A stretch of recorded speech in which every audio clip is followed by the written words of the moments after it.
सिद्धार्थ बचपन से ही अत्यंत करुण हृदय वाले थे। वह किसी का भी दुख नहीं देख सकते थे।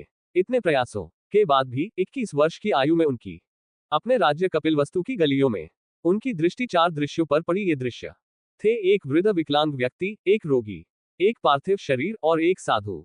इन 4 दृश्यों को देखकर सिद्धार्थ समझ गए थे कि सबका जन्म होता है, सबको बुढ़ापा आता है, सबको बीमारी होती है और दिन सब मृत्यु को प्राप्त होते हैं। इससे व्यथित होकर उन्होंने अपना धनवान जीवन, अपनी पत्नी, पुत्र एवं राजपाट का त्याग करते हुए साधु का जीवन अपना लिया और जन्म, बुढ़ापा, दर्द, बीमारी और मृत्यु से जुड़े सवालों की खोज में निकल गए। सिद्धार्थ ने अपने प्रश्नों के उत्तर ढूंढने शुरू किए। समुचित ध्यान लगा पाने के बाद भी उन्हें इन प्रश्नों के उत्तर नहीं मिले। फिर उन्होंने तपस्या भी की, लेकिन अपने प्रश्नों के उत्तर नहीं मिले।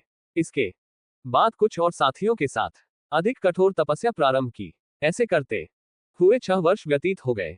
भूख से व्याकुल, मृत्यु के निकट पहुंचकर बिना प्रश्नों के उत्तर पाए वह कुछ और करने के बारे में विचार करने लगे थे। एक गांव में भोजन की तलाश में निकल गए, फिर वहां थोड़ा सा भोजन ग्रहण किया। इसके बाद वह कठोर तपस्या छोड़कर एक पीपल के पेड़, जो अब बोधि वृक्ष के नाम से जाना जाता है, के नीचे प्रतिज्ञा करके बैठ गए कि वह सत्य जाने बिना उठेंगे नहीं। वह सारी रात बैठे रहे और माना जाता है यही वह क्षण था जब सुबह के समय उन्हें पूर्ण ज्ञान की प्राप्ति हुई थी। उनकी अविद्या नष्ट हो गई और उन्हें निर्वाण यानी बोधि प्राप्त हुई और वे 35 वर्ष की आयु में बुद्ध बन को शाक्यमुनि के रूप में भी जाना जाता है।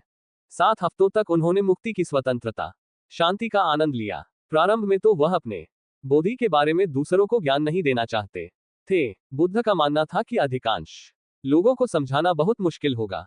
मान्यता है कि बुद्ध को स्वयं ब्रह्मा जी ने अपने ज्ञान को लोगों तक पहुंचने का आग्रह किया था, फिर वह इस सहमत हो गए। इस तरह उन्होंने अपना पहला धर्मोपदेश उत्तर प्रदेश के वाराणसी के पास सारनाथ में अपने पहले मित्रों को दिया था।